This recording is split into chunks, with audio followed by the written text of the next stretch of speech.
सुप्रभात साथियों, आप सब कैसे हैं। उम्मीद करती हूँ सभी आप स्वस्थ हैं। तो मैं अपने दिन की शुरुआत इन बहुत ही खुशबू वाले फूलों से करती हूँ। ये है पारिजात या हरसिंगार, और हम बंगालीज लोग इसे शिवली कहते हैं। देखिए ये कितने सुंदर ज़मीन में पूरे गिरे हुए हैं, और ये ही एक ऐसा फूल है जो ज़मीन का गिरा हुआ भी हम भगवान को चढ़ाते हैं। और फूल गिर कर ऐसा लग रहा है कि ज़मीन को चूम रहा है। तो इसके काफ़ी औषधीय गुण भी हैं, और ये मेरा प्लांट जो है काफ़ी बड़ा है, जो कि ज़मीन में लगा हुआ है। और रात होते ही पूरे वातावरण में एकदम खुशबू फैल जाता है। देखिए कितने सारे फूल खिलते हैं, मैंने जिसे कलेक्ट किया है, और इस तरह से मेरी दिन की शुरुआत होती है इन फूलों के साथ। आज मैं आपको बताने जा रही हूँ कि मैं किस तरह से विंटर गार्डनिंग की शुरुआत की है। हालांकि बारिश के कारण कुछ भी सक्सेस नहीं हो रहा है। मैंने इस तरह से मिट्टी तैयार किया है, काफ़ी भुरभुरी मिट्टी है, क्योंकि विंटर के जो भी सीड होते हैं वो बहुत ही छोटे होते हैं, नाजुक होते हैं, उन्हें ग्रो करना बहुत ही मुश्किल होता है। तो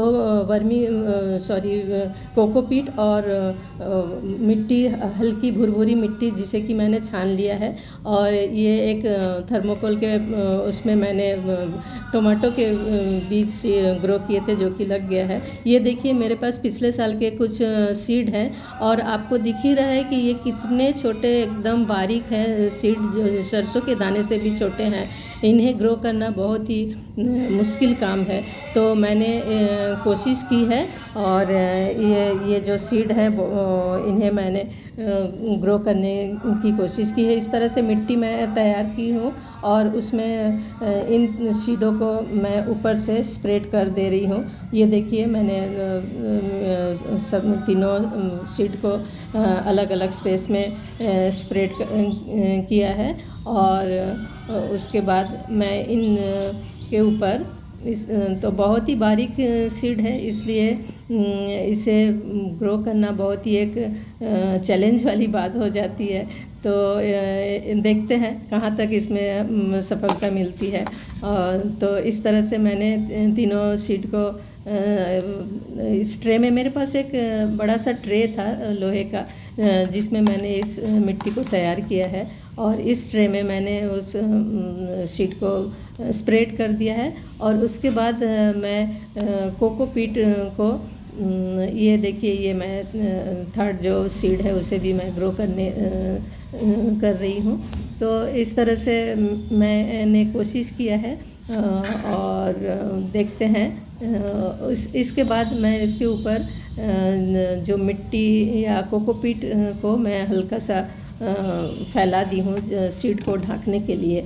और इसके बाद ये देखिए ये मैंने मिट्टी को उसके ऊपर हल्के से, एकदम भुरभुरी मिट्टी है, क्योंकि इसमें कंकड़ पत्थर रहने से बीज इतने नाजुक हैं, जो सीडलिंग होगी बहुत ही छोटी नाजुक होगी, तो वो उसे कोई बड़े स्टोन से या मिट्टी से उसमें ग्रो करने में कोई तकलीफ़ ना हो, इसलिए मिट्टी एकदम भुरभुरी छान लीजिए उसे। और उस तरह से मैंने सभी सीड को ढक दिया है। और उसके बाद स्प्रे बॉटल से, जिससे हम अपने प्लांट में मेडिसिन वगैरह स्प्रे करते हैं, उससे मैंने वाटरिंग कर दी है। और एक बार वाटरिंग करने के बाद आप हर दिन करने की ज़रूरत नहीं है। तो उसके बाद वाटरिंग करने के बाद छोड़ दीजिए उसे, और वेट करिए। ये देखिए 7-8 दिन के बाद का मेरा रिज़ल्ट, बहुत ही नाजुक एकदम कोमल से सीडलिंग हुई है।